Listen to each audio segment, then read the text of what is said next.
Bom, então muitas estratégias, né, que a gente viu de lógica de programação, eles se baseiam em o quê? Em duas estruturas básicas. Então, até agora, né, a gente viu, mesmo quando nós usamos funções, né, e módulos,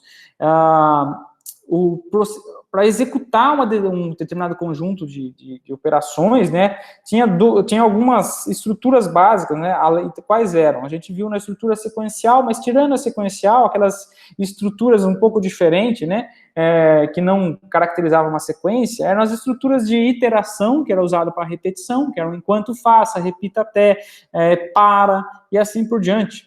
Ou uma estrutura de decisão. Então, a maior parte, né, dos problemas que a gente resolve, né, do ponto de vista de lógica de programação, em geral você acaba se deparando, né, com um cenário em que você tem que aplicar uma iteração, você tem uma ação que se repete, então você vai usar um enquanto faça, um repita até, certo? Para indicar que algo está sendo repetido, uma tarefa está sendo feita de maneira repetida, certo? Repetidamente. Ou você pode se deparar com uma situação de decisão, né? Que você tem que escolher, fazer uma escolha entre algumas opções que você tem, que seria o se então, escolha caso e assim por diante. Uma outra estratégia, né, que é muito poderosa e que no dia a dia a gente normalmente não tem muitos exemplos, mas ela é muito poderosa, pessoal, é a chamada recursão. Certo? Então, uma outra estratégia que tem dentro da lógica de programação que a gente não viu até aqui, ele não se enquadra nem numa estrutura de repetição, nem numa estrutura de condicional, é a estratégia da recursão. Então, a gente vai ver o que ela é, e tem, na prática, né, tem poucos exemplos, a gente acaba aplicando pouco, mas ela é muito utilizada na computação, por isso que é importante a gente aprender, né? Então, qual que é a ideia da recursão, né? Então, a recursão nada mais é do que uma técnica de solução de problemas grandes que são reduzindo-os em problemas menores do mesmo tipo. Ou seja, então, imagina que você quer resolver um determinado problema, esse problema ele é um problema grande, complexo, e a estratégia que você vai usar para você resolver esse problema é simplesmente tentar reduzir esse problema para um problema menor e mais simples, certo? Bom, então note que se você consegue pegar um problema grande e reduzir ele para um problema menor e mais simples, que é do mesmo tipo, você pode repetir essa estratégia de novo com esse problema mais simples, certo? Ou seja, então, a estratégia da recursão consiste em você pegar e usar uma estratégia como se fosse de repetição, só que de uma maneira elegante, que fica simples de você entender algoritmos que são muitas vezes bem complexos, certo? Quando os problemas eles são de tipos diferentes, então é possível você reduzir um problema grande em problemas de tipos diferentes? Nesse caso a gente tem uma técnica de refinamento, que a gente chama passo a passo, certo? Então tem várias etapas, né, dessa decomposição que você faz, e para cada etapa a gente faz um passo de refinamento diferente, tudo bem? Bom, ambas as estratégias, tanto decompor em mesmo tipo ou decompor em tipos diferentes, ela envolve a questão da decomposição, é você pegar um problema e conseguir subdividir ou decompor esse problema num problema menor, certo? Então, uma característica crucial da recursão é que o problema tem que admitir a possibilidade de decomposição, ou seja, você tem que conseguir obter o seu problema maior a partir de uma solução de um problema menor, certo? Então, um exemplo, vamos pensar um exemplo mais prático aqui. Então, imagina que você é o responsável por arrecadar R$1 milhão para uma ONG, certo? Bom, qual que é a melhor alternativa que você pode fazer nesse cenário? Então, tem algumas alternativas possíveis, seria, bom, posso tentar encontrar alguém que doe toda essa quantia? Posso, mas não vai ser tão trivial encontrar alguém que doe R$1 milhão, certo? Uma outra alternativa seria o quê? Bom, então vamos tentar encontrar mais pessoas e cada uma doa uma quantidade menor. Então, por exemplo, posso tentar encontrar 100 mil pessoas que cada uma doe R$10. Parece mais factível, né? Então, talvez é mais fácil encontrar mais pessoas doando menos do que uma única pessoa doando tudo, certo? Mas mesmo assim é uma tarefa difícil, né? Imagine você encontrar 100 mil pessoas. Nossa, se eu for lá, talvez imagino que todos vocês, né, Dificilmente algum de vocês tem 100 mil amigos lá no Facebook, talvez algum tenha, né, mas é muito raro, né, eu mesmo não tenho, né, então ter 100 mil pessoas conectadas ali não é tão simples assim também, né, você ter conhecimento, conseguir atingir 100 mil pessoas para você pedir que cada uma doe R$10. Bom, então nesse cenário, o que a gente tem? A gente está de frente com uma tarefa que está acima da nossa capacidade. A minha capacidade de contactar pessoas é muito inferior a 100 mil pessoas. E mesmo assim, minha capacidade de encontrar alguém que doe 1 milhão também é muito difícil. No meu caso aqui, não sei vocês, né, mas eu não conheço ninguém que doaria R$1 milhão nesse caso. Bom, o que a gente pode fazer nesse caso em que nós temos uma tarefa que está excedendo a nossa capacidade? Tentar delegar parte do trabalho para outras pessoas, ou seja, vamos tentar dividir essa carga de trabalho para ficar mais simples, tanto para mim, certo? Tanto para que você está acima, né, encabeçando essa tarefa, esse trabalho, quanto para os demais. Então, uma alternativa seria o quê? Então, vamos pensar o seguinte, então vamos tentar dividir entre 10 pessoas. Então, eu vou tentar dividir esse trabalho de arrecadar 1 milhão com 10 colaboradores. Cada colaborador vai ficar responsável por arrecadar R$100 mil, certo? Bom, cada colaborador, ele é o responsável pela sua própria tarefa. Arrecadar R$100 mil também não é uma tarefa tão simples, talvez, para o colaborador, né? E talvez ele possa arrecadar R$10 de 10 mil pessoas, o que é um número alto, 10 mil pessoas. Então, o próprio colaborador, se ele quiser, ele pode delegar a tarefa dele para outras 10 colaboradores. E isso pode ser repetido o quê? Até que cada colaborador precise arrecadar R$10. Opa, uma pessoa arrecadar R$10 está parecendo mais factível, né? Mais simples. E nesse caso, o quê? Não vai precisar mais delegar a tarefa. Uma pessoa arrecadar R$10 é mais fácil, né? Do que uma pessoa arrecadar R$1 milhão. Tudo bem? Só que nesse caso você vai ter uma rede de colaboradores, né? Que cada um vai contribuir para poder chegar na solução da tarefa. Então, qual que é a estratégia? Então, se a gente fosse fazer um algoritmo, né, uma visão algoritmo, o que nós teríamos? Nós teríamos um módulo, né, chamado arrecadar, que vai ser informado o valor, né, que eu quero arrecadar. Se o valor for menor do que R$10, é simples, eu vou tentar arrecadar o dinheiro com uma única pessoa. Só que se o valor for maior do que R$10, então eu vou tentar dividir essa tarefa com outros colaboradores. Então, o que eu vou tentar fazer? Eu vou tentar encontrar 10 voluntários para me ajudar. Então, pode ser aqui, né? Nós aqui estamos em mais do que 10 pessoas, vamos tentar dividir entre nós mesmos, certo? Então, eu vou falar para vocês, gente, nós precisamos arrecadar 1 milhão. Cada um de vocês poderiam ajudar? Aí, cada um de vocês se voluntariando para ajudar, então vai dividir aqui entre nós a tarefa de arrecadar todo esse montante, certo? Bom, só que cada um de vocês tem amigos, tem famílias, tem outros contatos que vocês podem fazer a mesma coisa. Vocês podem sair aqui da nossa aula e ir atrás de voluntários para ajudar a arrecadar a parte de vocês, certo? Uma vez que a gente faça isso repetidas vezes, né, uma hora vai chegar, né, num valor tão pequeno que vai ser possível arrecadar com um único doador. Tudo bem?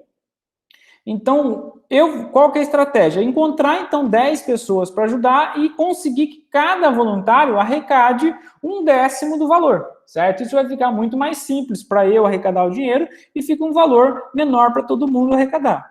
Uma vez que cada um consiga arrecadar esse valor, então a gente vai juntar todo o valor arrecadado. Tudo bem? Bom, note que o trabalho para se conseguir arrecadar 1/10 do valor, que estratégia que eu poderia utilizar para poder arrecadar 1/10 do valor? Eu não poderia usar a mesma estratégia que eu estou utilizando para arrecadar o valor total? Posso. Então, a grosso modo, né, então a ideia de conseguir que cada voluntário arrecade 1/10 do valor é o mesmo que eu chamar novamente, né, mesmo que eu aplicar a mesma estratégia novamente, porém por um valor que é 1/10. Ou seja, está vendo que se eu tenho, então, um módulo, lembra que o módulo ele tem uma funcionalidade muito bem definida, uma finalidade muito bem definida, então a finalidade desse módulo é arrecadar um determinado valor que é informado por parâmetro. Se eu consigo arrecadar esse determinado valor, eu posso usar, se eu tenho uma estratégia para arrecadar um determinado valor, eu posso usar essa mesma estratégia, para arrecadar um valor menor. Tudo bem? Então, para cada voluntário, eu posso aplicar a mesma estratégia. Isso é o que a gente chama de recursão. O que quer dizer a recursão, gente? Ó, eu tinha um problema que é arrecadar um dado valor. Para resolver esse problema, que é arrecadar um valor maior, eu estou subdividindo esse problema de arrecadar um dado valor maior em vários problemas menores que consistem em arrecadar valores menores. Nesse caso, 1/10 de valor, certo? Resolver o problema grande de arrecadar uma grande quantia é tão complexo quanto arrecadar uma quantia menor, certo? Se eu tenho uma estratégia para arrecadar uma grande quantia, eu posso usar a mesma estratégia para arrecadar uma quantia menor. E é isso que eu estou dizendo aqui. Então, são problemas que são do mesmo tipo. Eu reduzi o problema de arrecadação, que era um valor maior, para vários problemas de arrecadação de valores menores, certo? Se eu tenho essa decomposição, ela é possível, eu tenho o que a gente chama de recursão. O que é a recursão em termos computacionais, né? É quando eu tenho dentro de um módulo o próprio módulo chamando a si mesmo, certo? Então, note que eu tenho um módulo chamado arrecadar e dentro do módulo ele chama a si mesmo. Ele está fazendo uma chamada de um módulo que é ele mesmo. Isso é uma recursão, certo? Nesse caso aqui eu estou chamando ele mesmo, porém com um valor que é 1/10, né, do total. Bom, cada vez que eu chamo esse módulo, note que eu vou chamar, imagina que eu informei aqui da primeira vez o valor como sendo 1 milhão. Quando eu fizer essa chamada aqui, ó, vai passar com 100 mil. Então, quando eu pegar e vier aqui nessa chamada de 100 mil, ele vai dividir novamente em 10 mil, certo? A de 10 mil vai dividir novamente em 1.000 e assim sucessivamente, certo? Cada vez que eu fizer essa chamada aqui, ó, eu vou dividir o valor por 10. Até o quê? Até que esse valor fique pequeno o suficiente, né? Até que esse valor fique menor ou igual a 10 reais. Quando chegar a 10 reais, significa que eu já vou resolver de maneira direta. Eu não vou mais dividir o meu problema. Eu já vou encontrar algum voluntário para doar 10 reais. É mais simples, eu já vou tentar eu mesmo resolver esse problema. Tudo bem? Bom, então o módulo recursivo é um módulo que chama a si mesmo, né, direta ou indiretamente. Por que direta ou indiretamente? Porque você pode ter, né, chamada a outros módulos intermediários, mas se ele forma como se fosse um ciclo, certo? Então eu posso ter o módulo A, chama o módulo B, e o módulo B chama o módulo A. Ele formou um ciclo, né, certo? Você tem o que a gente chama de uma recursão. Então por isso que pode ser direta ou indiretamente. E todo módulo recursivo, ele tem dois tipos de chamadas que são feitas. Tem a chamada que é externa, que é aquela primeira chamada que é feita fora do módulo, e tem a chamada recursiva, que é aquela chamada que é feita dentro do módulo quando ele chama a si mesmo, certo? Para que serve a recursão? Então, ela é muito útil para descrever algoritmos de forma clara e concisa, principalmente aqueles algoritmos de natureza recursiva, ou seja, aqueles algoritmos que dá para resolver problemas a partir de subproblemas. É muito útil você utilizar a recursão para poder chegar na solução, né, chegar no algoritmo que resolve esses problemas. Note que nenhuma função ou procedimento ele pode ser definido exclusivamente por si mesmo. O que eu quero dizer? Eu não posso ter um módulo que fica chamando a si mesmo indefinidamente, se nunca parar. Porque se isso acontecer, eu vou criar uma função circular, certo? Que vai entrar em loop infinito. Então, se sempre eu ficar... imagina que não houvesse aqui atrás, né, na minha função arrecadação, essa limitação de valor aqui, ó. Então, note que se o valor for pequeno o suficiente, eu não chamo ele recursivamente. Eu não faço uma chamada ao próprio módulo. E o que eu faço? Eu resolvo o problema de maneira direta. Agora, imagina que não houvesse essa parte aqui, ó. Não houvesse esse pedaço. Sempre ele ficasse chamando de maneira recursiva. Quando ele iria acabar? Nunca. Certo? Ele nunca vai acabar se ele sempre chamar a si mesmo. Então, não é possível existir um módulo que só chama a si mesmo, certo? Então, toda função ou procedimento, né, todo módulo recursivo, uma coisa que ele exige é uma condição de parada. Então, toda função ou módulo recursivo, ele necessita, para sua existência, de uma condição de parada. O que é a condição de parada? É o que vai dizer quando o módulo vai parar de executar, certo? Então, no caso aqui, ó, da arrecadação, a condição de parada é o valor ser menor do que igual a R$10. Então, se o valor sendo pequeno o suficiente, né, menor ou igual a R$10, eu vou parar de chamar a mim mesmo, né? Vou parar de chamar a estratégia recursiva arrecadar. Tudo bem? Bom, então, um outro exemplo, né? Se eu tenho uma função f de x que ela é positiva e o x é decrescente, ou seja, a função vai reduzindo o valor conforme o valor do x. Em algum momento ele vai chegar a zero, né? Quando chegar a zero eu paro de executar, né? Eu paro de calcular o valor dessa função. Então, qual que é o objetivo nosso na neológica de programação de estudar a recursividade? É estudar ela como uma ferramenta prática para a resolução de problemas. Então, ela é muito útil para a resolução de problemas que tem essa natureza recursiva, que tem essa natureza em que o problema pode ser decomposto em subproblemas menores. Um problema complexo e grande pode ser decomposto em subproblemas menores. Bom, para você usar o paradigma recursivo, você precisa identificar dois quesitos aqui, ó. O primeiro é identificar casos simples, ou seja, você precisa identificar então você tem um problema para resolver, certo? Esse problema é complexo e você quer se valer da recursividade para resolver esse problema. Se você quer fazer isso, a primeira coisa é, olha para esse problema mesmo complexo e verifica quais são os casos que são simples de ser resolvidos desse tipo de problema. Então, para o problema de arrecadação, arrecadar valores baixos parece ser um caso simples de ser resolvido, certo? Então, identifica eles. Por quê? Porque eles vão caracterizar a sua, né, uma ou mais condições de paradas, que vai dizer quando que a resposta pode ser facilmente determinada.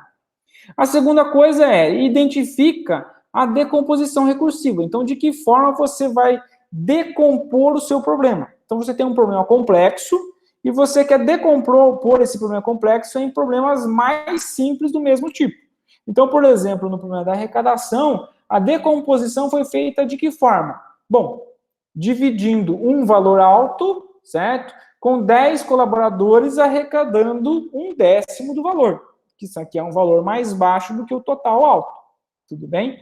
E se você tem, então uma segunda coisa que você precisa fazer é isso, identificar como que você vai decompor o problema. Nem sempre é fácil você pegar um problema complexo e decompor em problemas mais simples, certo? E nem sempre é fácil também identificar esses casos simples. Então, se você quer escrever uma solução para um determinado problema, usando o paradigma recursivo, você precisa identificar essas duas características aqui, ó. Quem são os casos simples e como fazer a decomposição do problema complexo em problemas mais simples. Tudo bem? Então, a grosso modo, gente, se vocês pegarem qualquer módulo recursivo, ele tem mais ou menos essa cara aqui, ó. Então, qualquer algoritmo, qualquer módulo, função, procedimento que é recursivo, ele tem essa cara. O que é essa cara? Ele tem ou seja, ele tem um teste para verificar se eu estou em algum caso que é simples, então tem o C testa para algum caso simples. Se a resposta for verdadeira, se você está no caso simples, então ele simplesmente resolve o problema de maneira direta, sem usar recursão, certo? Então, se está num caso simples, resolve de maneira direta, sem usar recursão. Se não, aí ele cai no caso, então, que é a decomposição recursiva. Na decomposição recursiva, ele vai quebrar o problema em subproblemas do mesmo tipo, certo? Isso é importante. Resolver cada subproblema. Então, como que ele resolve cada subproblema? Recursivamente. Então, essa etapa aqui, ó, é basicamente a chamada recursiva. É exatamente isso. No final, o que você vai ter? Você tem que achar uma maneira de combinar, né? Então, essa chamada recursiva vai dar para você a solução do problema menor. Então, lá no problema de arrecadação, eu vou ter o quê? uma vez que eu consiga, quando eu fiz a chamada recursiva, eu estou pedindo, arrecada 1/10 do valor. Tá, arrecadei 1/10 do valor. Agora que eu arrecadei 1/10 do valor com 10 colaboradores, como que eu vou arrecadar o valor total? No caso da arrecadação, é só juntar o dinheiro, certo? É só juntar o total do valor arrecadado pelos 10 colaboradores. Dependendo do problema, né, essa junção é feita da sua maneira, né? Então, depende muito do problema, como que é feita essa junção. Tudo bem? Como que você vai juntar as soluções dos subproblemas de maneira a obter a solução do problema completo. Então, em geral, o que eu tenho na recursividade, né? Eu tenho um problema sendo dividido em subproblemas cada vez menores, até que eles sejam simples o suficiente para ser resolvido de maneira direta, certo? Então, pensa lá na arrecadação, eu dividi o problema de arrecadar 1 milhão com 10 colaboradores arrecadando 100 mil. Cada um deles vai dividir o problema de arrecadar 100 mil com 10 colaboradores arrecadando 10 mil, e assim sucessivamente. Então, cada vez que eu aplico a recursão, eu estou dividindo um problema em subproblemas menores, cada vez mais simples, até eu chegar num problema super simples que possa ser resolvido de maneira direta, que é o caso de eu arrecadar R$10, certo? Quando eu chegar num nível de colaboradores que arrecadem R$10, vai ficar muito mais simples, né, de resolver o problema. Bom, essa estratégia de dividir um problema grande em subproblemas menores, ela é uma estratégia que a gente chama de divisão e conquista, certo? Ou seja, para resolver um determinado problema, a gente vai dividir para conquistar. Então, vamos dividir o problema em problemas menores para poder conquistar, né, e chegar na solução do problema todo. Tudo bem? Então, a estratégia de divisão e conquista, eles dependem o quê? Da divisão de problemas difíceis em problemas mais simples. Então, uma das características para você utilizar a estratégia de recursão, né, baseada em divisão e conquista, é que o seu problema possa ser dividido em subproblemas mais simples.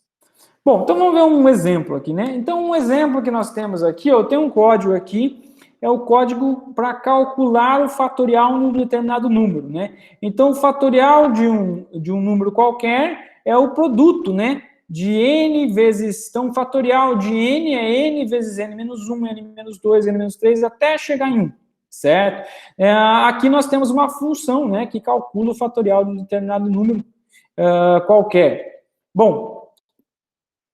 Então, o que eu tenho? Então, tem meu programa principal, meu módulo principal aqui embaixo. A primeira coisa que eu faço, estou calculando o fatorial de um determinado número. Então, eu declarei uma variável inteira que está calculando o valor de 4 fatorial. Eu estou simplesmente imprimindo o valor de 4 fatorial, certo? Bom, para isso, eu criei uma função chamada fatorial que recebe um parâmetro n, que é o valor que eu quero calcular o fatorial. E o que eu faço? Declarei uma variável i, uma variável fat. O fat começa com 1. Eu vou iterar de 2 até n. Então, lembra que o fatorial é o produto de 1 vezes 2 vezes 3 vezes 4 até chegar em n, certo?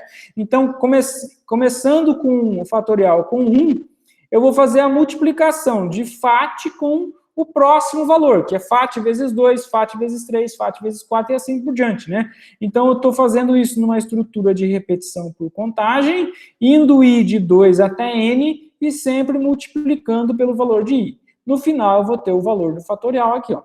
Então, como que vai executar essa estratégia? Então, note que essa estratégia ela é iterativa, certo? Eu estou fazendo repetições iterativas nesse caso. Bom, por quê? Porque ela usa uma estrutura de repetição for, né? Então, por isso que ela é iterativa. Então, começa a execução lá no programa principal, né? No main. Quando eu me deparo com o módulo main, o que vai acontecer, né? Vai ser criado o espaço de memória lá do nosso main, né? Onde vão estar as variáveis e parâmetros do main. E eu coloquei aqui o código do main sendo executado, certo? Então, ele é quem está com o controle da execução. E vai começar a executar linha a linha desse main, né? Então, começa a primeira instrução, tem uma declaração de uma variável. Então, lá na memória vai ser declarado, alocado, né, um espaço de memória para essa variável, que é variável chamada fat. Logo em seguida, né, o conteúdo dessa variável é atribuído a ele, né, ao valor 4 fatorial, né? A fatorial de 4. Fatorial de 4, 4 fatorial. Tem uma chamada de um procedimento. O que acontece quando tem uma chamada de uma função ou procedimento? Então, a minha rotina que fez a chamada, ela vai ficar parada aqui nessa linha, né? E vai transferir o controle para a função fatorial. Então, aqui a função fatorial é quem vai assumir o controle, certo? Então, a função fatorial é como se fosse um programa independente, né? Ele tem o espaço de memória dele, certo? E ele começa a executar aqui sequencialmente a partir da primeira linha. Tudo bem? Então, por isso que eu criei uma nova janelinha aqui, ó, porque quem está no controle é agora a função chamada fatorial. Tudo bem? Começa na primeira linha, tem uma declaração de 2 variáveis. Então, lembra que o parâmetro, né? Então, tem um parâmetro aqui, n. Esse n, ele é como se fosse uma variável, né? Que é para uma variável local da minha função. Ele é um parâmetro, mas ele está lá no espaço de memória da minha função. Certo? Tem outras 2 variáveis sendo declaradas aqui, ó, e fat, né? Inicialmente com algum valor que não sei o que é, alguma sujeira aqui, ó. Tudo bem? Depois eu vou para a próxima linha, ele atribui 1 para a variável fat, né? Então, atribui 1 para essa variável. Depois ele vai iterar, né, de 2 até n, então ele começa, né, atribui o valor 2 para a variável i e verifica, 2 é menor ou igual a n, que é 4? É. Então, se isso for verdadeiro, ele vai executar o que está dentro do laço e no final ele vai executar o passo, né? Então, ele vai executar o fat vezes i, então o valor do fat era 1, 1 vezes 2 vão ser 2, certo? E no final, terminou de executar a última instrução dentro da estrutura de repetição para, ele vai fazer o passo, né, que é esse i++. Então, vai executar esse i++, ele vai incrementar o i, vai passar de 2 para 3, e vai testar novamente. Então, o i, que é 3, é menor ou igual a 4, que é o n? É. Então, ele vai executar novamente. Fat vezes i. Fat está com 2 vezes i, que é 3, vai dar 6. Então, ele vai multiplicar o valor anterior de fat, que era 2, vezes o i, que é 3, e vai atribuir o valor para a própria variável fat. Certo? Para o próprio variável fat que está aqui, ó. Vamos atribuir o 6. Terminou de executar todas as instruções dentro do laço, ele vai fazer o passo, né? Então, vai incrementar o i de 1 e vai testar novamente. Então, incrementou o i, agora está com 4. I, que é 4, é menor ou igual a n, que é 4? É. Então, ele vai executar dentro do laço novamente. Então, o valor do fat era 6. Ele vai fazer o quê? 6 vai multiplicar por i, que é 4, e vai atribuir para a própria variável fat. Então, 6 vezes 4 é 24. Tudo bem? Terminou de executar todas as instruções dentro do for, né, da estrutura de repetição por contagem, ele vai fazer o incremento e depois vai fazer o teste. Então, ele vai fazer o incremento aqui do passo, vai passar o i para 5 e vai testar. I é menor ou igual a n? Não, né? 5 não é menor ou igual a 4. Então, como o teste deu falso, ele vai terminar de executar e vai pular aqui para a próxima instrução. Então, a próxima instrução é uma instrução de retorno, né? E está retornando o quê? 24, ou seja, esse valor aqui de retorno vai ser substituir, né? Vai ser atribuído, né? No lugar dessa chamada desse módulo aqui, ó. Então, o valor que eu tenho aqui nesse fatorial é 24. Esse valor vai ser devolvido lá para o ponto de origem onde foi feita a chamada.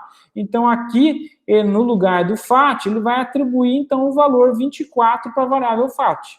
Em seguida, ele vai fazer uma impressão, né, com o printf, que vai imprimir o valor 24 na tela. Ele vai pegar o return 0. Então, note quando ele pega o retorno da função, o que ele faz? Ele acabou a função, né? Ele termina. Então, ele vai devolver o valor e finaliza a função. Quando ele finaliza, ele devolve o controle para o ponto de onde foi feita a chamada. Então, o controle vai voltar aqui para o nosso programa principal, exatamente para esse ponto onde foi feita a chamada.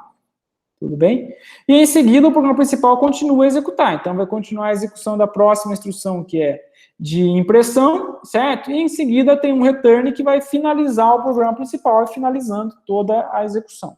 no caso da função de fatorial, nós podemos usar uma estratégia recursiva. Por quê? Note que, para calcular o fatorial de um valor n, nós podemos usar, né, o termo, né, do fatorial do n-1. Ou seja, o cálculo do n fatorial, ele é igual a n vezes n-1 vezes n-2 e assim por diante. Opa, mas o que é n-1 fatorial? O que é essa parte aqui, ó? Essa parte dessa carinha vermelha equivale exatamente a n-1 fatorial.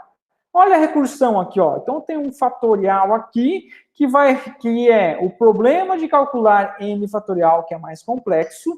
Ele está sendo decomposto na multiplicação de um valor n multiplicado pelo resultado do problema de calcular n-1 fatorial. Certo? Então note que nesse caso a própria função, né, a própria definição de fatorial já tem uma definição que ela é recursiva. O fatorial de um dado número é igual a n vezes n-1 fatorial, e o fatorial de 0 é igual a 1, o fatorial de 1 é igual a 1, certo? Bom, então tem a própria recursão na definição do problema. Então, se eu tivesse que escrever em termos matemáticos, né, então n fatorial é igual a 1 se n igual a 0 e n vezes n-1 fatorial se n maior que 0. Olha lá, quem é o nosso caso simples, né? Aqui, ó, o caso simples é esse. Então, o caso simples é quando eu paro de executar recursivamente, é a minha condição de parada. Então, quando n é igual a 0, e é o caso simples, eu vou simplesmente retornar o valor 1. Então, 0 fatorial é igual a 1. E o que é a decomposição recursiva? É exatamente esse outro passo aqui, ó, onde eu tenho a chamada recursiva. Então, se o n for maior do que 0, eu vou executar n vezes n-1 fatorial. Olha a recursão aqui, ó, fatorial de um lado, fatorial de outro lado, tanto do lado esquerdo quanto do lado direito, né? Então, o cálculo de um fatorial acaba caindo, né? E se decompondo no cálculo de outro fatorial mais simples. Tudo bem? Então, note, então, que esse, primeiro caso, conforme mencionei, é o caso simples, e esse segundo caso é a decomposição recursiva, né? Então, tem aqueles dois elementos que nós precisamos para poder escrever a nossa função de maneira recursiva, para nós aplicarmos a recursão. Então, para aplicar a recursão, nós precisamos exatamente desses dois elementos. Caso simples e decomposição recursiva. Tudo bem? Bom, então, qual que é a ideia? Como seria calcular o fatorial usando essa função aqui, ó? Certo? Então, nós começaríamos calculando 4 fatorial. O que eu faria? Então, eu tiraria o resultado de 4 fatorial, é a multiplicação de 4 com 3 fatorial. Bom, para eu conseguir fazer esse cálculo, eu preciso primeiro resolver o valor de 3 fatorial. Quanto é 3 fatorial? Bom, 3 fatorial é o resultado da multiplicação de 3 com 2 fatorial, certo? Para eu poder resolver essa conta, eu preciso primeiro calcular o valor de 2 fatorial. Bom, quanto é 2 fatorial? É o resultado da multiplicação de 2 vezes 1 fatorial. Quanto é o resultado dessa multiplicação? Para eu poder calcular isso, eu preciso primeiro calcular o valor de 1 fatorial. Certo? Note que, ó, eu tenho o problema de calcular 4 fatorial, tenho o problema de calcular 3 fatorial, problema de calcular 2 fatorial, problema de calcular 1 fatorial. Estou só reduzindo, né, um problema maior, que é 4 fatorial, para problemas mais simples, né, que são de valores menores aqui, ó. O que é o valor de 1 fatorial? É o valor de 1 vezes 0 fatorial. Opa, 0 fatorial eu sei resolver de maneira direta, né? Quanto é 0 fatorial? Então, 0 fatorial, ele é igual a 1. Opa, então eu resolvi 0 fatorial, agora eu consigo resolver 1 fatorial. Quanto é 1 fatorial? Não é 1 vezes 1? Então, o resultado de 1 fatorial vai ser substituído aqui, ó, por 1. Bom, resolvi 1 fatorial, agora eu consigo calcular 2 fatorial. Quanto é 2 fatorial? É 2 vezes 1, certo? Então, se o 2 fatorial é 2 vezes 1, vou resolver agora esse resultado, né? 2 vezes 1 dá 2. Opa, resolvi 2 fatorial, então agora eu consigo resolver 3 fatorial. Quanto é 3 fatorial? 3 que está aqui fora, vezes o resultado de 2 fatorial, que é 2. Então, isso vai dar 3 vezes 2, que é 6. Opa, resolvi 3 fatorial, então eu consigo resolver agora 4 fatorial. Então, 4 fatorial é 4 vezes o resultado de 3 fatorial, que é 6. 4 vezes 6 dá 24. Entenderam, gente? Então, como que foi a estratégia que foi adotada para resolver o fatorial nesse caso? Note que eu não resolvi de maneira direta, ó. Eu decompus, ó, o problema mais complexo, né, em problemas mais simples. Eu fui fazendo essa decomposição até chegar num caso que fosse muito simples e eu conseguisse resolver de maneira direta, que é o caso mais simples, certo?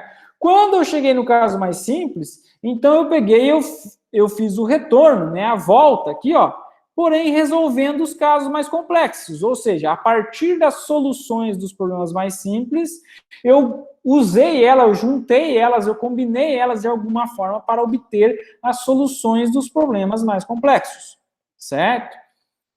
Bom, então a ideia da recursão é exatamente essa, certo? Então note que para resolver os problemas mais complexos, a gente foi decompondo em problemas mais simples, conforme eu mencionei, até chegar no caso mais simples possível, né? E depois a gente foi voltando, resolvendo os problemas mais complexos, certo? Então, só é finalizado depois que nós resolvemos todos os mais simples. É assim que funciona a ideia por detrás da recursão. Bom, então eu escrevi aqui, né, um procedimento, né, um módulo, uma função recursiva para fazer o cálculo do fatorial, simplesmente seguindo a definição matemática. Então, eu peguei o mesmo programa principal, ó, exatamente idêntico ao anterior, a única coisa que eu troquei foi aqui o corpo da minha função fatorial, que ele faz o seguinte, ele verifica se o n for igual a 0, então eu tenho o nosso caso simples. Então, o resultado do fatorial é calculado de maneira direta, é igual a 1.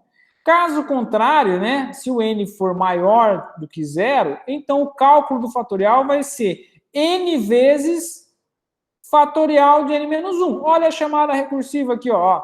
Então, o fatorial de n, ele está sendo decomposto no fatorial de n menos 1. No final, ó, eu estou retornando aqui, ó, o resultado do fatorial. Qual que é o resultado que eu tenho para ser devolvido. Então, como que vai ser executado, né, esse código aqui, né, esse algoritmo? Como que ele executa? Então, ele vai começar igual o anterior, começa lá no programa principal, certo? Então, o programa principal, ele é o módulo principal, quando ele é chamado, ele assume o controle, e dentro dele vão ter aqui as variáveis locais, né, do módulo, seus parâmetros, e as instruções que estão dentro dele, que estão aqui, ó, que vão ser executadas de maneira sequencial. Elas estão com o controle da execução. Começo a executar, então, a primeira instrução é uma declaração de uma variável, ela vai ser lá alocada na memória, né, inicialmente com um conteúdo desconhecido. E vai ser atribuída a essa variável o valor de 4 fatorial. Então, o fatorial de 4, ó, tem uma chamada de um módulo aqui, ó, de uma função. Então, aqui eu tenho o quê? Nesse momento, eu tenho a chamada externa. Então, aqui, exatamente nesse ponto, eu tenho a chamada externa para a minha função cálculo fatorial, para calcular o valor de 4 fatorial.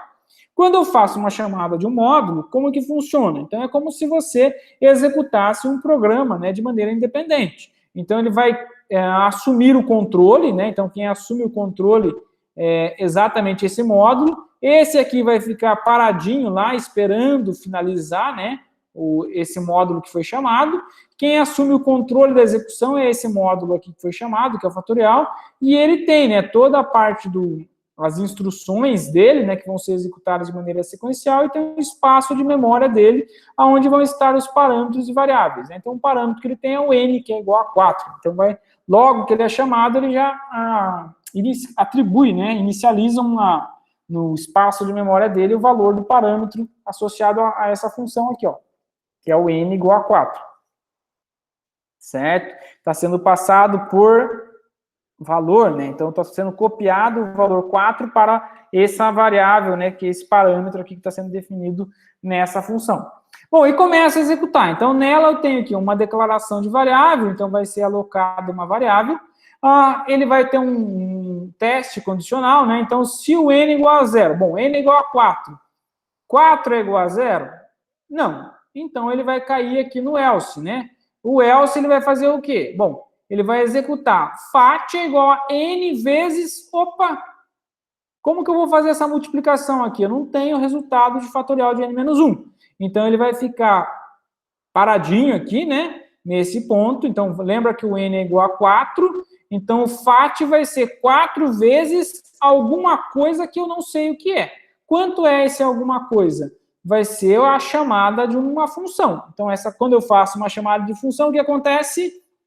Essa função, esse módulo, assume o controle, né? Então, ó, eu tenho aqui agora uma chamada não externa, mas uma chamada recursiva de 4 fatorial para 3 fatorial. Então, o cálculo de 4 fatorial está sendo 4 vezes 3 fatorial. Eu preciso primeiro resolver esse 3 fatorial para depois eu conseguir calcular o valor do 4 fatorial.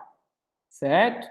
Bom, então nesse ponto, quando eu tenho uma chamada de uma função ou de um procedimento, o que acontece? Vai ficar travadinho lá no ponto onde foi feita a chamada, então não vai executar, vai ficar esperando, e eu vou iniciar, né? Cada módulo é como se fosse um programa independente. Então vai iniciar de novo, né? Agora, uma chamada do módulo. Note que eu tenho aqui, ó, fatorial, fatorial. Opa, mas não é a mesma função? É, só que cada vez que eu faço uma chamada a elas são independentes. É como se eu estivesse executando o mesmo programa 2 vezes, certo? Só que cada um está recebendo um valor distinto, nesse caso. Então, na hora que eu executo uma recursão, a chamada recursiva, né, funciona exatamente dessa forma. É como se eu abrisse de novo o programa e o programa que eu já abri anteriormente está lá paradinho. Tudo bem? E vai ficar esperando ali até que o novo que foi aberto finalize. É isso que está acontecendo. Então, quem tem o Windows, né, é como se abrisse uma nova janela no Windows aí do mesmo programa. Tudo bem, gente? Bom, e ele começa a executar, né? Então, ele tem o espaço de memória dele. Note que o espaço de memória dele é diferente do espaço de memória desse anterior. Então, nessa chamada anterior, ele tem o espaço de memória dele, que tem a variável n e a variável fat. Aqui, nessa nova chamada, é a mesma função, né? Certo? Só que é uma nova chamada, uma chamada distinta, uma chamada recursiva. Cada vez que é feita a chamada, é criado um espaço de memória para ele, e as variáveis são dessa chamada específica, tudo bem? Bom, e vai executar sequencialmente o corpo dessa rotina. Na hora que ele executa, ele começa lá, ó, declarando uma variável. Essa variável fat é diferente daquela que está aqui atrás, aqui, né, nesse fat anterior. E ele vai comparar, né? Então, se o n é igual a 0, quanto vale n? N vale 3. 3 é igual a 0? Não. Então, ele vai cair aqui no else, né? Já que essa teste vai dar falso. Bom, nesse else, o que eu tenho? Fat, que é a minha variável fat, vai ser n, que eu sei, né? Que é 3, vezes, fatorial de n menos 1. Então, n é igual a 3, 3 menos 1 é 2, fatorial de 2. Eu conheço esse valor? Não. Tem uma chamada de um procedimento, e uma função, desculpa. Então, vai acontecer o quê? Vai ficar travadinho aqui. Note que esse anterior já está lá travado, esperando, né, o resultado desse que eu estou agora. Esse que eu estou agora, a mesma coisa. Ele vai ficar parado exatamente nesse ponto, aguardando o cálculo de 2 fatorial, porque eu tenho uma nova chamada aqui de uma função, certo? Quando eu faço a chamada de uma função, o que acontece? Eu fico com quem chamou, fica aguardando, né, no ponto que chamou, e para quem foi chamado, assume o controle, certo? Então, nesse caso, eu tenho uma chamada recursiva do 3 fatorial para calcular o 2 fatorial. Isso vai equivalente ao quê? A como se abrisse uma nova janela com o mesmo programa, né? Então, as anteriores estão lá paradas, eu tenho uma nova chamada de uma função, né, um módulo, ele tem o seu espaço de memória com suas variáveis e parâmetros, que é independente dos anteriores, e ele vai executar de maneira sequencial, começando lá do início, certo? Então, começando lá da primeira instrução. Então, o que ele vai fazer? Alocar uma variável aqui, ó, fat, né, na memória, vai na próxima instrução testar o valor de n, então n vale 2, 2 é igual a 0? Não. Então, ele vai pular, né, aqui para o caso falso, né, para o else. Então, nesse else, o que eu tenho? Fat, que é a minha variável, que tem um valor desconhecido, vai ser n, que vale 2, né? Vezes, fatorial de n menos 1. Quanto é fatorial de n menos 1? N vale 2, 2 menos 1 é 1. Fatorial de 1 eu conheço esse valor?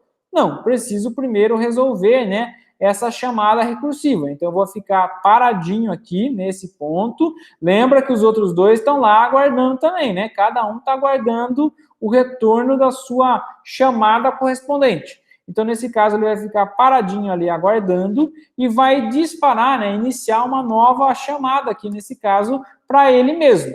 Uma nova chamada é como se fosse abrir uma nova janela, né, do mesmo programa. Então, tá lá. Então, estou fazendo nesse ponto a chamada de 2 fatorial para calcular os 1 fatorial.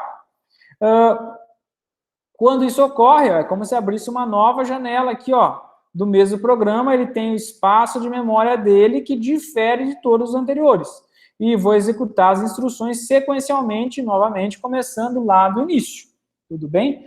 Então, nesse caso aqui, eu estou resolvendo o quê? Então, nesse primeiro, eu estou resolvendo o problema de calcular 4 fatorial. Nesse segundo, resolvendo o problema de calcular 3 fatorial. Nesse terceiro, resolvendo o problema de calcular 2 fatorial. Nesse atual, resolvendo o problema de calcular 1 fatorial. Somente quando eu resolver os mais simples é que eu conseguirei resolver os mais complexos, certo? Nesse caso, eu começo a executar instrução a instrução. Tem uma declaração de variável, eu vou declarar a variável. Essa variável fat é diferente de todas essas anteriores aqui, ó, dessas chamadas anteriores. Cada uma tem o seu espaço de memória correspondente. Depois tem uma instrução, um teste, né, de condição, se o n é igual a 0. Bom, n vale 1. 1 é igual a 0? Não. Então, ele vai cair aqui no else, né, e vai executar o else.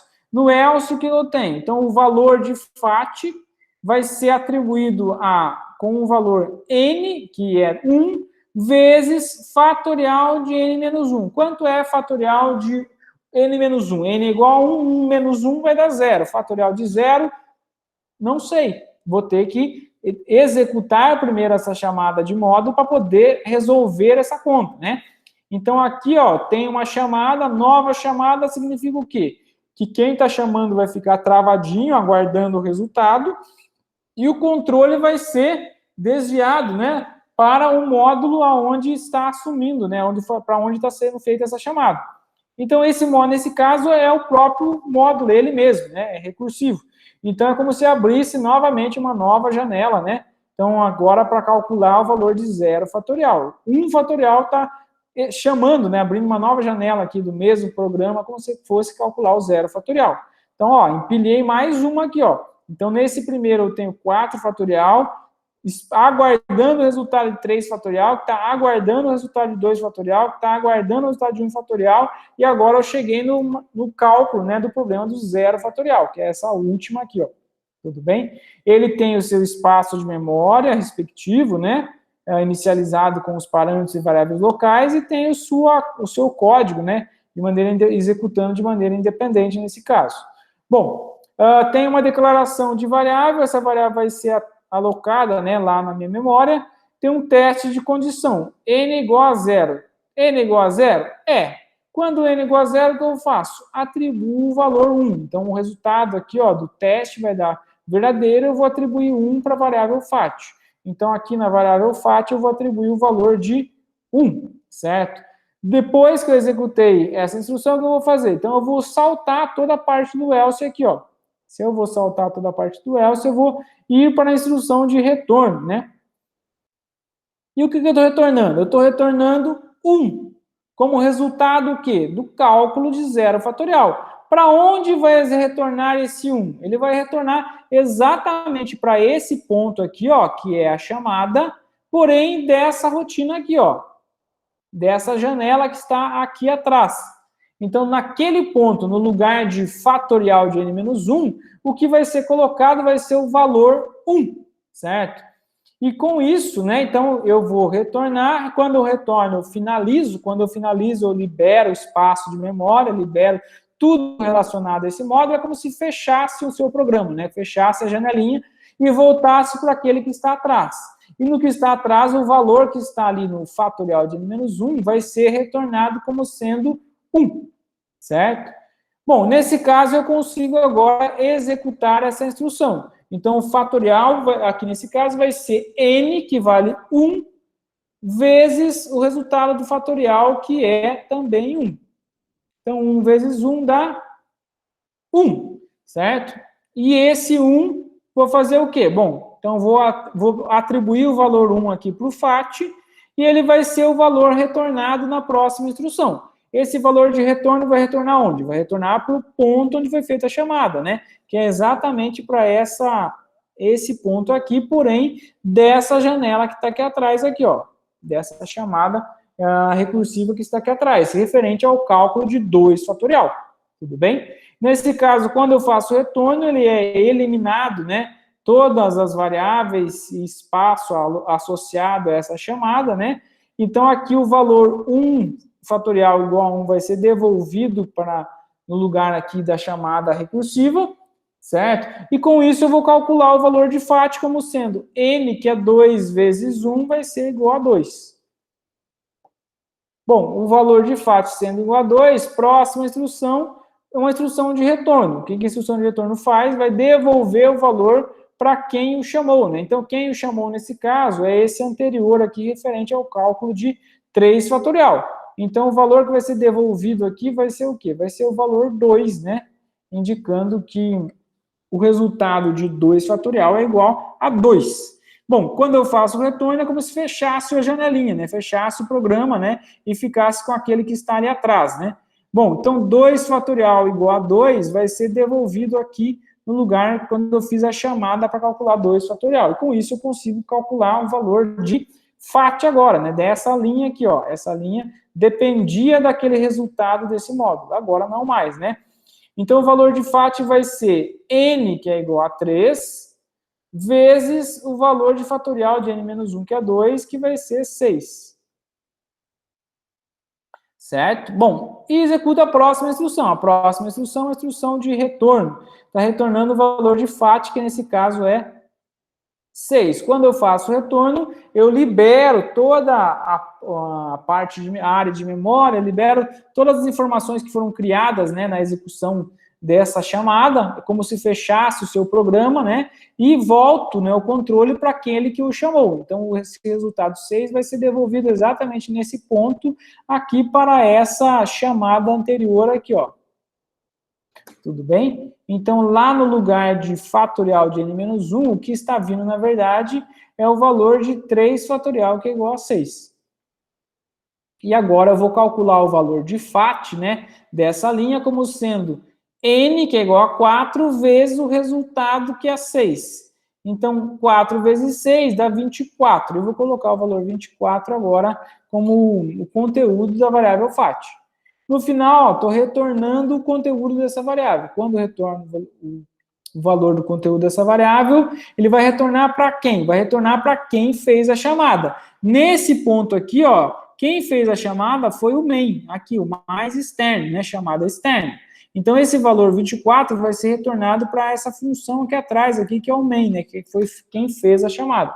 Então, quando isso retornar, no lugar aqui do 4 fatorial, né, vai vir o 24, que está sendo retornado para o main, ele vai ser colocado, né, na memória esse valor. Em seguida, eu vou imprimir esse valor. Então, o próximo comando imprime, né, o valor do FAT, que vai estar com o valor 24. E depois eu tenho o return zero, que vai finalizar, né, esse procedimento, esse programa, que vai desalocar todo o espaço de memória, desalocar todas as informações que foram criadas para a execução desse módulo. Então, note o seguinte, quando nós executamos, vamos voltar aqui, ó, no modo iterativo, está aqui atrás, né?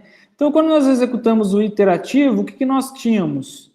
Nós tínhamos aqui, nesse momento que eu estou calculando o fatorial, durante o cálculo do fatorial, as únicas variáveis que eu tenho são as variáveis que estão aqui no programa principal, certo? Que é basicamente a variável FAT, e as variáveis que estão aqui no meu módulo fatorial. certo? Que é a n, a i e a fat. Então, eu tenho aqui um total de 4 variáveis, certo? 4 variáveis inteiras, né? O fat daqui, o n, que é o parâmetro, e essas duas variáveis que estão sendo declaradas dentro do fat. Tudo bem? Quando eu faço um módulo recursivo, cada chamada de recursão é como se fosse a chamada de um módulo que não é recursivo. A chamada de um módulo qualquer, seja ele recursivo ou não, ele tem o seu próprio espaço de memória. Então, quando você declara uma variável ali dentro, aquela variável é uma variável daquela chamada, certo? Então, quando você vai para o recursivo, o que acontece? Então, nós vínhamos executando, deixa eu colocar aqui no mais profundo, né?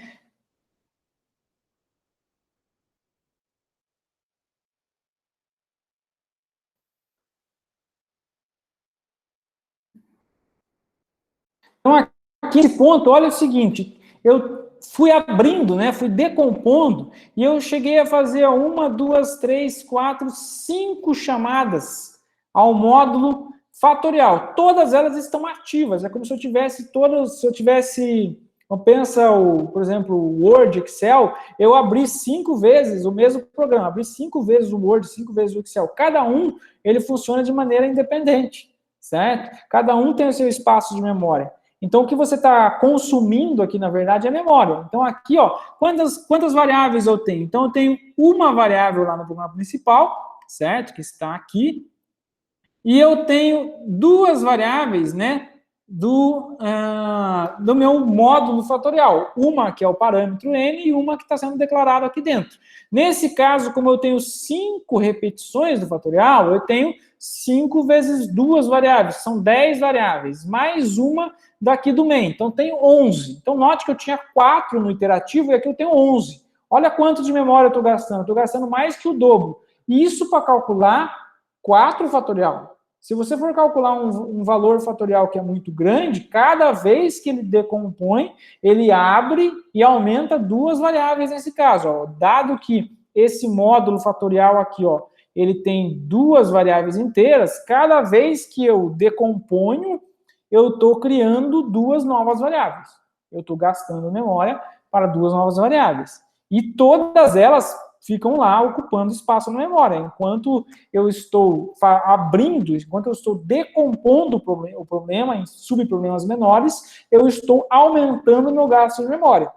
Depois, quando eu venho fechando essas decomposições, né, aí eu venho liberando espaço de memória. Ó, então, cada vez que eu estou fechando aqui, ó, eu resolvi uma dada chamada, né, mas com um subproblema menor, eu estou retornando o resultado, e vou usar esse resultado na chamada anterior, eu estou liberando memória quando eu estou fazendo isso. Em termos de tempo de processamento, a quantidade de instruções tende a ser meio que parecido, talvez, né? Mas o gasto de memória é muito maior, porque para cada chamada eu tenho um gasto de memória correspondente. Então, o treinamento aí de prática, né, na hora de resolver exercício, é exatamente tentar treinar essa visão de decomposição. Uma vez que vocês consigam decompor, seja escrever isso matematicamente, no caso de uma função, então lá no caso do fatorial, a gente consegue escrever matematicamente e fica matematicamente explícito essa decomposição recursiva. Se vocês conseguem fazer isso, passar para o código fica mais fácil, certo? Então, antes de ir para o código, a primeira coisa, tenta pensar exatamente naqueles 2 quesitos necessários para a recursividade.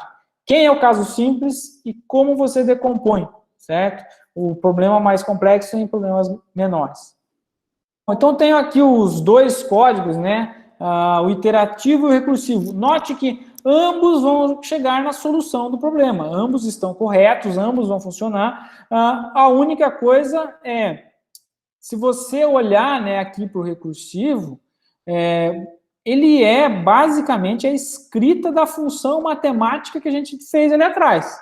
Então, a leitura de um código recursivo, em geral, ela é um pouco simples, né? Aqui é muito mais difícil de você ver aquela definição matemática, né, no iterativo do que no recursivo. No recursivo, você tem exatamente seguindo à risca aquela escrita da função matemática que a gente definiu do fatorial.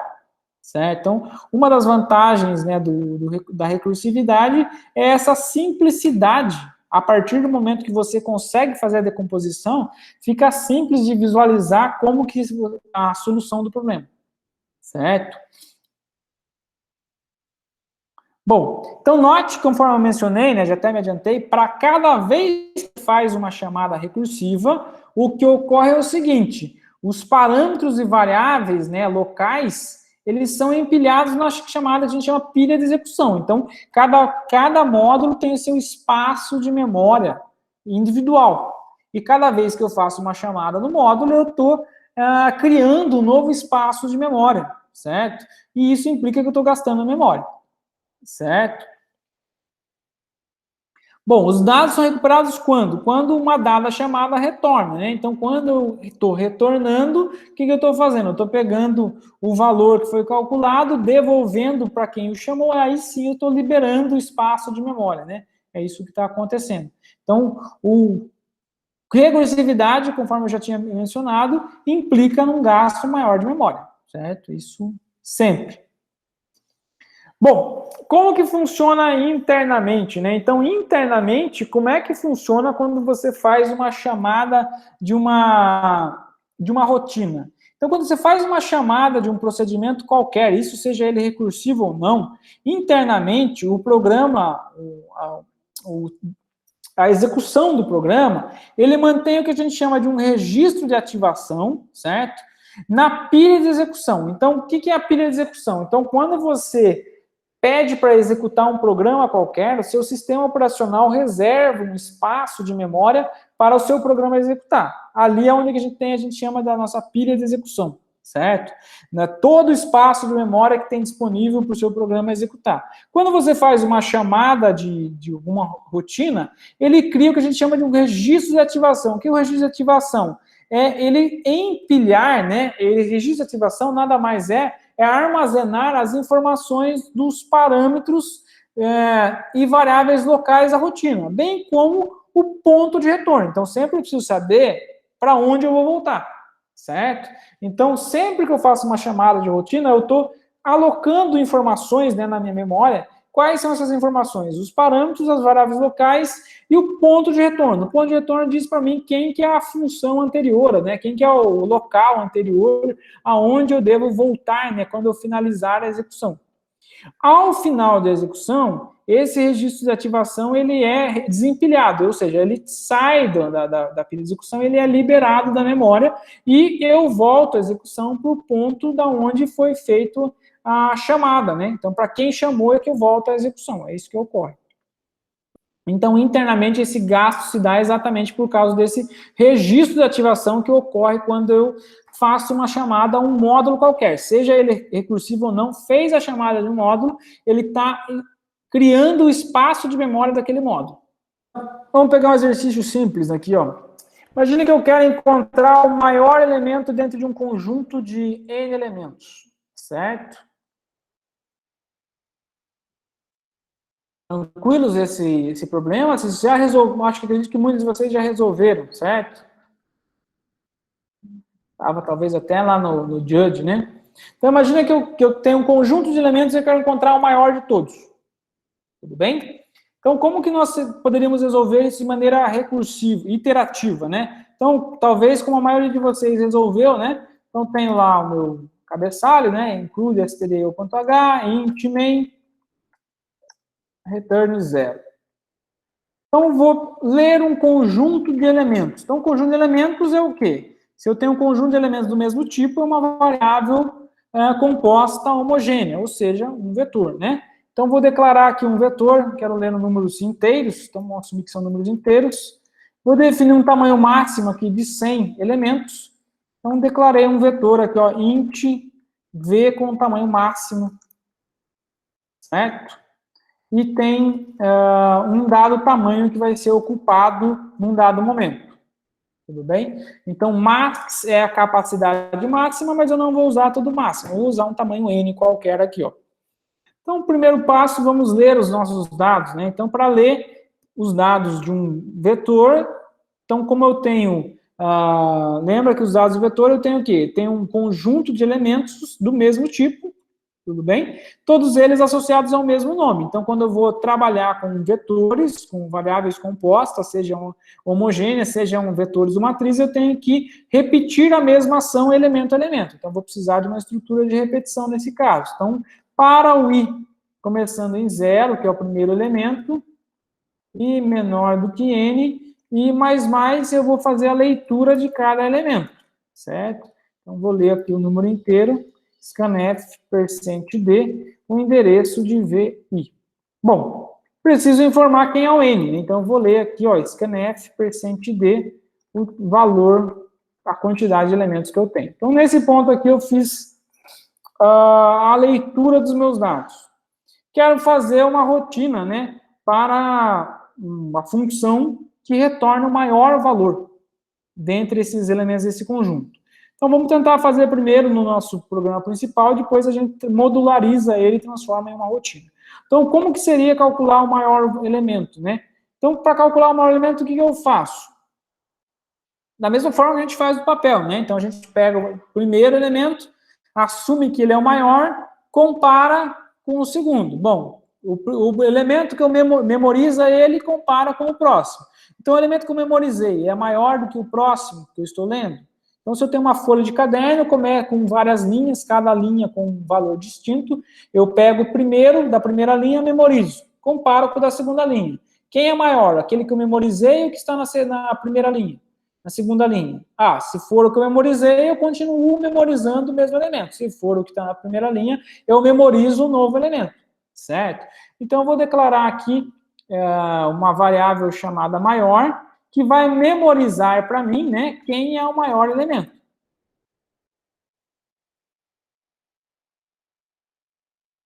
Então, inicialmente, o maior elemento é o 0, certo?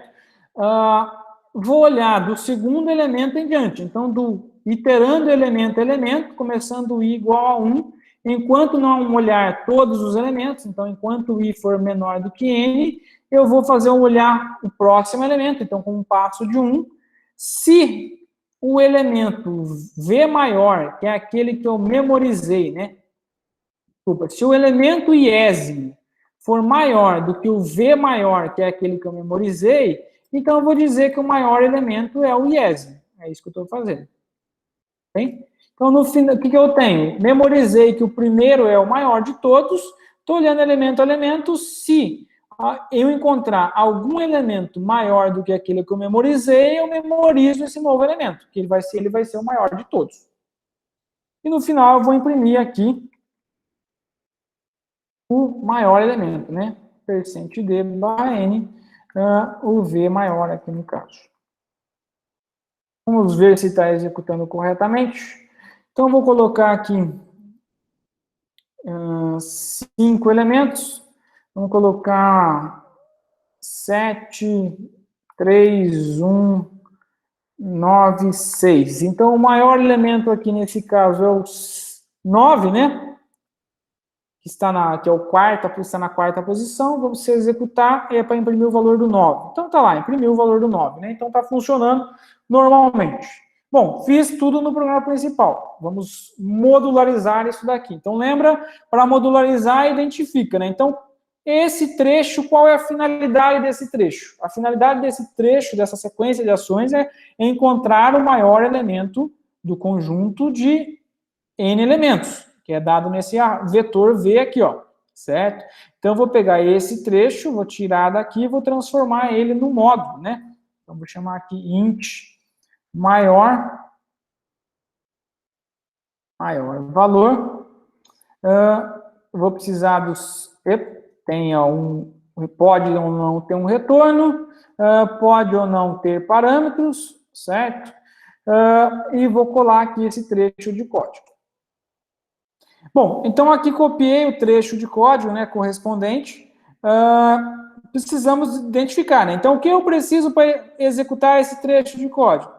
Preciso dos valores, né, n e v, né, dos elementos e dos tamanhos, né, da quantidade de elementos. Então, vou passar esses valores por parâmetros. Então, são os parâmetros que eu preciso para que eu possa cumprir minha finalidade. Então, eu declarei aqui o parâmetro int vmax e o int n. Tudo bem?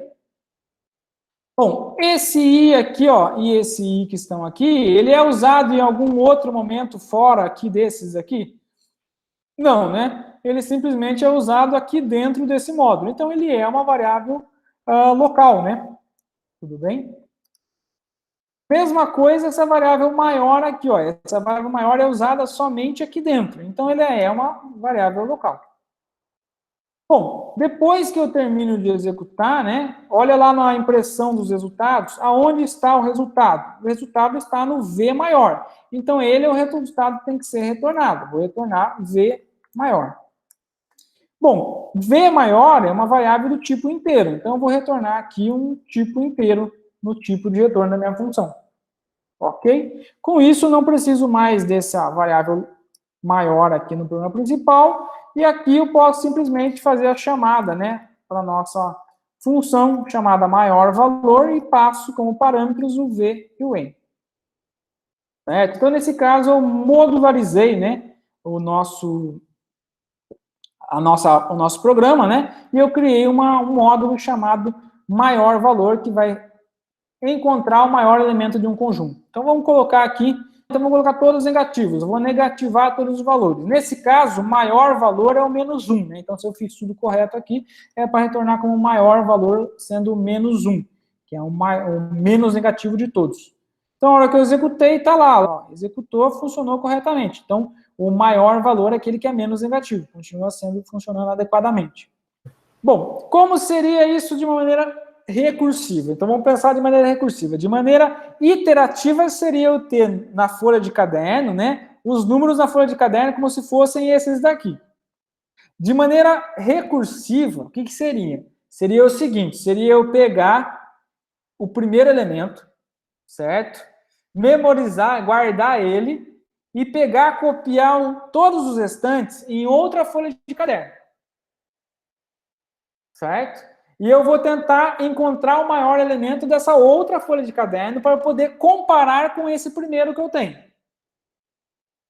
Certo? E eu vou aplicar a mesma estratégia. Então, eu tenho uma outra folha de caderno agora com menos elementos, com 4 elementos. Então, qual que vai ser o maior dessa folha de caderno? Eu vou pegar, selecionar o primeiro, vou pegar o restante, os outros 3, eu vou copiar em outra folha de caderno e vou ver, bom, o maior desses 4 vai ser o maior entre o 3 e o maior que está nessa outra folha de caderno que eu copiei, que contém esses 3 elementos aqui, ó. Tudo bem? Bom, desses 3 elementos, mesma coisa. O maior desses 3 vai ser o quê? Eu vou pegar, guardar o primeiro e vou copiar os outros 2 em uma outra folha. O maior desses 3 vai ser o maior entre esse que eu guardei e o maior desses 2, dentre esses 2 que está na outra folha. Opa! Agora eu tenho uma folha com 2 elementos. Uma folha com 2 elementos é fácil de dizer quem é o maior, né? Quem que é o maior entre 2 elementos? Basta eu comparar eles. Ou, se eu quiser, eu posso ainda, né? O maior entre esses 2 vai ser o quê? Eu vou guardar um e vai ser o maior em relação... E vou comparar. Vai ser o maior entre esse que eu guardei e o maior desse outro que eu vou copiar em outra folha. Certo? Agora, quando eu tenho uma folha com um único elemento, quem é o maior de uma folha que tem um único elemento? É o próprio elemento. Certo? Então, uma estratégia recursiva, então esse é o iterativo, né? Vou comentar aqui. Então, como que é a estratégia recursiva? Na estratégia recursiva, vou tentar escrever aqui, o maior elemento de um vetor com n elementos vai ser o quê? Vai ser o maior valor entre o primeiro o último elemento, vamos pegar o último para ficar mais fácil, né? O n-1 e o maior valor dos n-1 elementos. Certo? Então, o maior valor de n elementos é o max, né, que é o valor máximo, entre o último elemento e o restante, e o maior valor, certo? Do vetor sem esse último elemento. Essa é a decomposição. Agora, se eu tenho um único elemento, né, então o maior valor de um vetor com um único elemento é o próprio elemento V0. É o próprio elemento que eu tenho. Olha, eu fiz uma escrita aqui de maneira mais ou menos matemática, né, de como fazer, né, a decomposição do meu problema maior em problemas menores. Basicamente, o que eu preciso é escrever isso de uma maneira algorítmica, né? Então, a função, vou chamar aqui de maior valor, né, recebe como parâmetro, mesma coisa, o vetor max e o int n, certo? Se o n for igual a 1, que eu tenho um único elemento, então o maior valor é o único valor que eu tenho, que é o 0. Certo? Caso contrário, se eu tiver mais do que um único elemento, o maior valor é o máximo entre o último elemento e o maior valor entre os restantes, certo? Então, eu tenho que caso contrário, né, eu vou obter um maior valor aqui, ó, o maior vai ser o maior valor do V n menos 1. Então, eu estou obtendo quem são os maiores valores entre os anteriores e vou comparar quem é maior. Então, se o último, se o Vn menos 1 for maior do que o maior, ele é o maior de todos. Então, eu vou retornar o último. Se não, eu retorno o maior. Vamos ver se está correto. Então, se eu executar, vamos deixar todos positivos de novo aqui. Se eu fiz tudo corretamente, vai funcionar adequadamente. Olha lá, executei, resposta correta, né? O maior valor é 9. Então, como que está funcionando essa estratégia? Exatamente nessa escrita que está feita aqui, ó. O maior valor de um conjunto de um único elemento é esse único elemento que eu tenho. O maior valor de um conjunto com mais do que um elemento, então, com n elementos, né? Ele é o maior valor entre o último elemento e o maior valor entre os anteriores ao último elemento. Certo? Então, essa é a decomposição que eu estou fazendo aqui, ó.